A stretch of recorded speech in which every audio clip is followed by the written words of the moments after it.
श्री शिवाय नमस्तु भयम।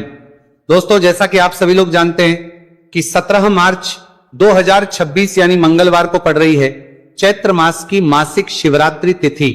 और दोस्तों, यह वह तिथि है जो चैत्र मास में पड़ने वाली सबसे बड़ी तिथि है, क्योंकि यह मंगलवार के दिन पड़ रही है और इसका बहुत ही बड़ा और विशेष महत्व होता है। पूज्य गुरु जी ने कहा है कि अगर कभी भी मौका लग जाए और चैत्र महीने की शिवरात्रि तिथि मंगलवार को पड़ जाए तो आप लोगों को एक छुटकी काला तिल वाला उपाय तो अवश्य ही करना चाहिए।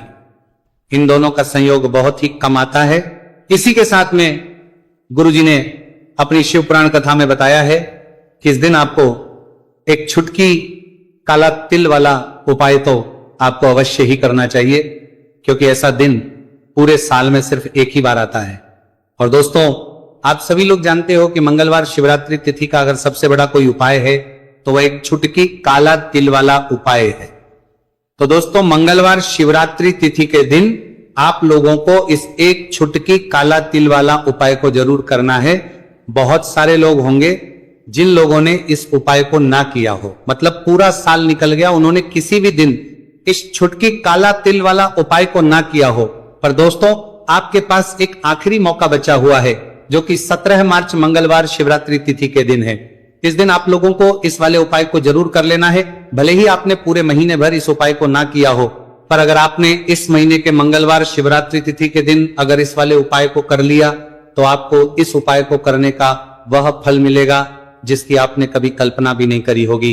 इसीलिए आप लोग इस वाले उपाय को एक बार जरूर कर लेना है, ताकि आप लोगों के हाथ से यह मौका ना जा सके और आपको इस उपाय को करने का फल मिल सके। दोस्तों, यह उपाय पंडित जी ने अपनी अभी की ही श्री शिव महापुराण की कथा में बताया है। उपाय को आज हम आपको बहुत अच्छे से समझाने वाले हैं। इस वीडियो को देखने के बाद इस उपाय को समझने के लिए आपको कोई और वीडियो को देखने की जरूरत नहीं पड़ेगी।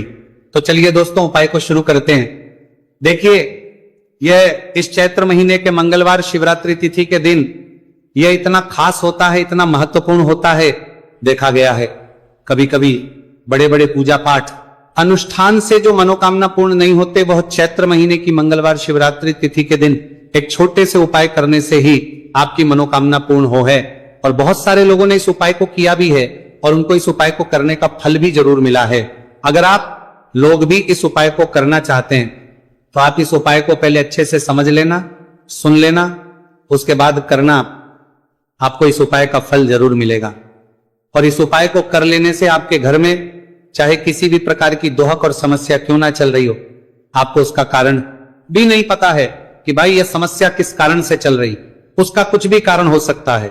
जैसे पितृदोष हो सकता है या किसी भी तरह का मंगल दोष भी हो सकता है।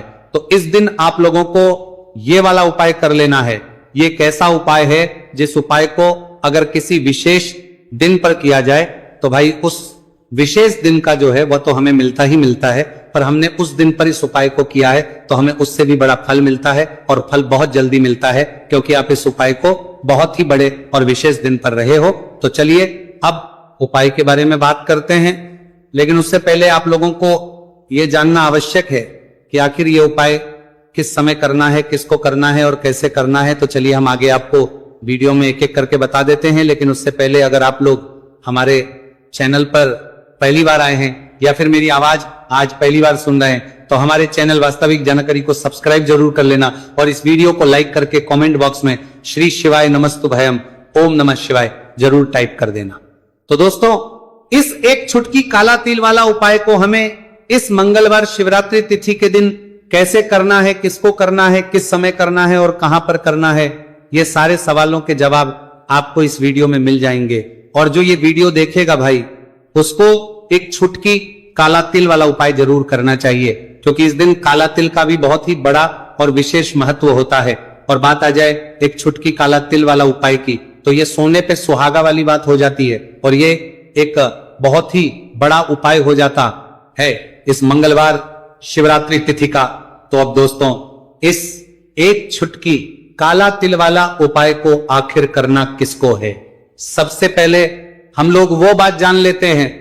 तो देखो, घर की जो बड़ी माताएं बहनें होती हैं, उन माताओं बहनों में से कोई भी एक बड़ी माता बहन इस वाले उपाय को कर सकती है। और दोस्तों, अगर आप तो अपने घर में से सभी सदस्यों को भी इस उपाय को करवा सकते हैं। अगर किसी व्यक्ति की खुद की कोई मनोकामना है, खुद की कोई दुख और परेशानी है जो कि वो अपने लिए ही करना चाहता है इस वाले उपाय को, तो वो खुद अपने लिए भी कर सकता है।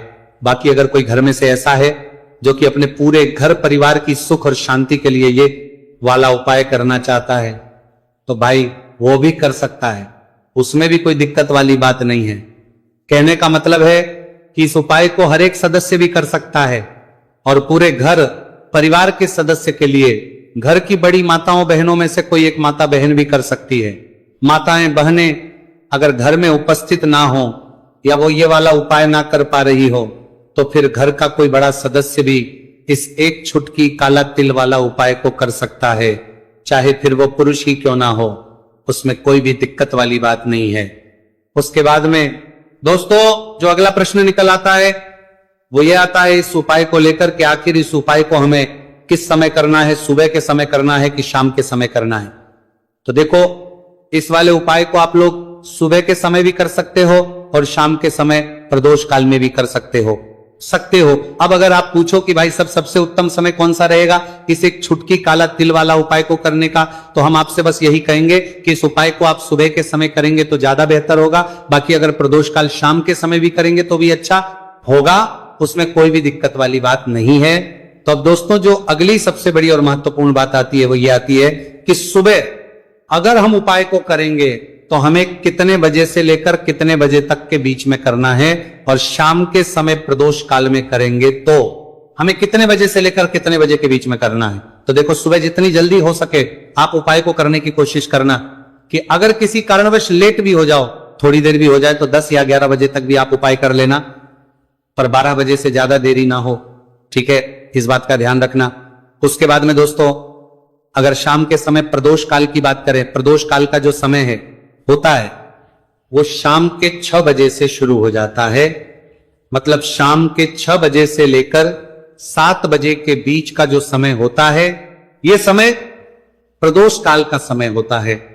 तो आप उपाय को 7 या 8 बजे के बीच में भी कर सकते हो। मतलब शाम के 6 बजे से रात 8 बजे के बीच में आप कभी भी इस वाले उपाय को कर सकते हो, उसमें कोई भी दिक्कत वाली बात नहीं है। देखिए, यदि आपके जीवन में संकट बहुत ही अधिक चल रहे हो, समस्याएं बहुत ही अधिक चल ही हो, एक एक रूप खर्च करने आपको बस ओढ़ रहा है, भूमि से जुड़ी हुई कोई भी समस्या हो, या फिर आपके विवाह से जुड़ी हुई कोई भी समस्या हो, या आपके व्यापार से जुड़ी हुई कोई भी समस्या हो, तो आपकी ये सारी समस्या इस मंगलवार शिवरात्रि तिथि के दिन समाप्त होने वाली है। तो चलिए दोस्तों, जानते हैं उस विशेष उपाय के बारे में। देखिए, इस वीडियो में हम पूज्य गुरु जी द्वारा बताए गए 3 बहुत ही चमत्कारिक उपायों के बारे में जानेंगे। देखिए, यह जो उपाय है आपके जीवन से दुर्भाग्य का तो अंत करेंगे ही, साथ ही साथ यदि आपके जीवन में धन की समस्या चल रही है तो वह सभी भी आपकी समाप्त हो जाएंगी। देखिए, गुरुजी ने बताया है कि जब भी मंगलवार शिवरात्रि तिथि का दिन पड़े तो हमें कर्ज मुक्ति के लिए कुछ उपाय करने चाहिए। इसी के साथ हमें धन प्राप्ति, भूमि से जुड़े कार्यों और विवाह के लिए भी उपाय करने चाहिए। तो चलिए दोस्तों, जानते हैं गुरुजी द्वारा बताए गए सबसे पहले उपाय के बारे में। देखिए, यह उपाय विशेषकर उन लोगों को करना है जिनकी भूमि से जुड़ी कोई भी समस्या चल रही हो, यानी कि उनकी भी जमीन से जुड़ी हुई समस्या चल रही है, यानी कि जो लोग मकान खरीदना चाहते हैं, या फिर उनका खेत से जुड़ा कोई भी केस चल रहा है, या फिर जिनके भी विवाह में विलंब हो रहा है, या फिर जिन भी लोगों के जीवन में कर्ज बहुत ही अधिक बढ़ने लगा है, कर्ज जो है वह चुका नहीं पा रहे, तो गुरुजी ने कहा है कि ऐसे लोगों को यह उपाय करना चाहिए। देखिए, इस उपाय के लिए आपको थोड़े से काले तिल ले लेने हैं। देखा, आपको मात्र एक चुटकी काले तिल ले लेने हैं। इसी के साथ में आपको थोड़ा सा शहद ले लेना है। फिर सबसे अंत में आपको एक लोटा शुद्ध जल ले लेना है। तांबे के पात्र के अंदर आपको अपने घर से शुद्ध जल ले लेना है और इन सभी सामग्रियों को आपको लेकर के पहुंच जाना है भगवान शिव के मंदिर में। देखिए, पूज्य गुरुजी ने बताया है कि इस उपाय को आप सुबह से लेकर के शाम तक किसी भी समय में कर सकते हैं। देखिए, मंदिर पहुंचने के आप जो काले तिल लेकर के गए थे उनमें आपको थोड़ा सा शहद लगा लेना है। देखिए, आप जो शहद लेकर के आए हैं उस शहद में आपको ये काले तिल अच्छे से डुबो देना है और शहद से युक्त ये जो काले तिल हैं इन्हें आपको शिवलिंग पर अर्पित कर देने हैं या फिर आपको शिवलिंग के चारों तरफ अच्छे से काले तिल का लेपन कर देना है। पूज्य गुरु जी ने बताया है कि लेपन करते समय यदि आपके जीवन में कर्ज से जुड़ी समस्याएं चल रही हैं, लेपन करते समय आपको आर्यन मुक्तेश्वर महादेव का स्मरण करना है, या फिर आपके जीवन में विवाह से संबंधित या फिर जमीन से संबंधित कोई भी समस्या चल रही है, तो फिर आपको मंगलेश्वर महादेव का स्मरण करना है। इसके बाद जो आप जल लेकर के आए हैं उसे आपको धीरे धीरे शिवलिंग पर अर्पित कर देना है तथा आपको लगातार शिव महापुराण के मूल मंत्र श्री शिवाय नमस्तु भयम इस मंत्र का जाप करते रहना है। पूज्य गुरु जी ने बताया है कि सिर्फ एक मंगलवार शिवरात्रि तिथि यह उपाय करके देखना और आप स्वयं देखेंगे कि 2 से 3 महीने के अंदर आपके जीवन से जुड़ी हुई जो भी समस्याएं हैं, बस सभी समस्या बहुत ही जल्द महादेव की कृपा से दूर होने लगेगी। तो दोस्तों, इस प्रकार से आपको यह पहला उपाय ना है। अब हम जानते हैं दूसरे विशेष उपाय के बारे में। देखिए, इस उपाय के लिए आपको एक प्यारी सी बेलपत्र ले लेनी है, इसी के साथ में 1 लोटा शुद्ध जल लेना है तांबे के पात्र के अंदर, और इसी के साथ में आपको थोड़ा सा शहद ले लेना है। देखिए, मंगलवार का दिन है और मंगलवार शिवरात्रि तिथि के दिन यदि हम शहद का उपाय करते हैं तो इससे महादेव हमसे बहुत ही अधिक प्रसन्न होकर के हमारी मनोकामना को परिपूर्ण करते हैं। देखिए दोस्तों, यदि आपको बेलपत्र नहीं मिल पाती है तो आप भगवान शिव के शिवलिंग पर जो बेलपत्र छड़ी हुई होती है उसे शुद्ध जल से धो करके उसका उपयोग कर सकते हैं। तो इन सभी सामग्रियों को आपको भगवान शिव के मंदिर में लेकर के पहुंच जाना है। गुरुजी ने कहा है कि इस उपाय को भी आप सुबह से लेकर के शाम तक किसी भी समय में कर सकते हैं। देखिए, मंदिर पहुंचने के बाद आपके पास जो एक बेलपत्र है और बेलपत्र की जो सबसे बड़ी वाली पत्ती होती है और उसकी जो चिकनी साइड होती है उस पर आपको अच्छे से शहद का लेपन कर देना है। यानी कि बेलपत्र की बड़ी वाली पत्ती पर, पूरी ही पत्ती पर अच्छे से शहद लगा देना है। अब देखिए, ये जो बेलपत्र है इसे आपको अपने सीधे हाथ की हथेली पर रखना है और आपके जो भी कार्य अटक रहे हैं, देखिए बहुत से लोग ऐसे होते हैं जो अपने नौकरी को प्राप्त करने के लिए सालों से तैयारी करते हैं लेकिन उनको नौकरी नहीं प्राप्त हो पाती है। बहुत से ऐसे लोग होते हैं जो बहुत ही मेहनत करते हैं, धन भक्ति के लिए बहुत अधिक प्रयास करते हैं, लेकिन फिर भी उनको धन प्राप्त नहीं हो पाता है। तो गुरुजी ने बताया है कि जब भी आपको अपने कार्यों में सफलता ना मिले तो फिर आपको मंगलवार के दिन इस उपाय को अवश्य करना चाहिए। देखिए, अब आपको जिस भी कार्य में सफलता प्राप्ति करनी है उस कार्य को सफल बनाने के लिए आपको महादेव से प्रार्थना कर लेनी है और फिर ये जो एक बेलपत्र है इसे आपको भगवान शिव के शिवलिंग पर अर्पित कर देनी है। देखिए, बेलपत्र की चिकनी साइड जिस पर आपने शहद लगाए हैं वो शिवलिंग से स्पर्श रहेगी और इसकी जो डंडी है वो आपको जलाधारी की ओर रखनी है। इस प्रकार से आपको यह बेलपत्र अर्पित कर देनी है। अब देखिए, आप जो 1 लोटा जल लेकर के आए हैं उसे आपको भगवान शिव के शिवलिंग पर धीरे धीरे अर्पित कर देना है। श्री शिवाय नमस्तु भयम इस मंत्र का जाप करते हुए देखिए, जैसे ही यह जल शिवलिंग से होकर के जलाधारी की ओर बह करके आएगा तो इसे आपको थोड़ा सा अपने सीधे हाथ की हथेली में झेल लेना है। इस जल को आपको अपनी दोनों आंखों पर लगा लेना है और इस जल का थोड़ा सा छिड़काव आपको अपने शरीर पर कर लेना है। पूज्य गुरुजी ने बताया है कि जब भी हम मंगलवार के दिन शहद वाली बेलपत्र शिवलिंग पर अर्पित करते हैं तो इससे हमें महादेव हर कार्य में सफलता प्राप्त करवाते हैं। यदि हमें अपनी मेहनत करने के बावजूद भी पर्याप्त मात्रा में सफलता नहीं मिल पा रही है तो गुरुजी ने कहा है कि आपको मंगलवार शिवरात्रि तिथि के दिन यह चमत्कारिक उपाय अवश्य ही कर लेना है। अब दोस्तों, हम जान लेते हैं गुरुजी द्वारा बताए गए तीसरे विशेष उपाय के बारे में। देखिए, इस उपाय के लिए भी आपको मात्र 1 लोटा शुद्ध जल ले लेना है तांबे के पात्र के अंदर।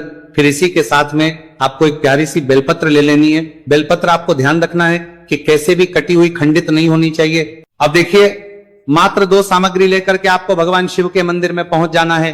पूज्य गुरु जी ने बताया है कि यह उपाय विशेषकर उन लोगों को करना है जिनकी कोई भी विशेष मनोकामनाएं जो कई दिनों से परिपूर्ण नहीं हो पा रही है, चाहे वह विवाह से संबंधित हो, नौकरी से संबंधित हो, व्यापार से संबंधित हो, चाहे किसी भी प्रकार की मनोकामना है जो परिपूर्ण नहीं हो पा रही है, तो उसके लिए आपको यह उपाय करना है। देखिए, इस उपाय को भी आप सुबह से की शाम तक किसी भी समय में कर सकते हैं। देखिए, मंदिर पहुंचने के बाद सबसे पहले तो आप बेलपत्र लेकर के आए हैं, उसे आपको अपने सीधे हाथ की हथेली पर रखना है और आपको महादेव से प्रार्थना करनी है कि हे मेरे महादेव, मेरी ये जो मनोकामनाएं बहुत दिनों से अधूरी है, मैंने कई प्रकार के उपाय कर लिए हैं, कई प्रकार के व्रत कर लिए हैं, लेकिन अभी तक मेरी मनोकामना परिपूर्ण नहीं हो पाई है, तो उस मनोकामना को परिपूर्ण करने के लिए प्रार्थना करनी है। और यह एक बेलपत्र आपको शिवलिंग पर अर्पित कर देनी है। देखिए, बेलपत्र की जो चिकनी साइड है वह शिवलिंग से स्पर्श रहेगी और इसकी जो है वो आपको जलाधारी की ओर रखनी है। इस प्रकार से आपको यह बेलपत्र अर्पित कर देनी है। इसी प्रकार से आपको यह बेलपत्र अर्पित करनी है। अब देखिए, आप जो 1 लोटा शुद्ध जल लेकर के आए हैं, इसे आपको धीरे धीरे शिवलिंग पर अर्पित कर देना है। इस मंत्र का जाप करते हुए देखिए, जल अर्पित करते हुए आपको कम से कम 11 बार श्री शिवाय नमस्तु भयम या फिर ओम नमः शिवाय इस मंत्र का जाप कर लेना है। पूज्य गुरु जी ने बताया है कि जो भी व्यक्ति 17 मार्च मंगलवार शिवरात्रि तिथि के दिन शिवलिंग के सामने इस उपाय को करता है, तो उसकी जो भी मनोकामना है वह महादेव की कृपा से निश्चित ही परिपूर्ण हो जाती है। तो दोस्तों, ये थे पूज्य गुरु जी द्वारा बताए गए कुछ बहुत ही खास उपाय। अगर आपको जानकारी अच्छी लगी हो तो वीडियो लाइक करिएगा। मिलते हैं फिर एक नए वीडियो के साथ। श्री शिवाय नमस्तु भयम।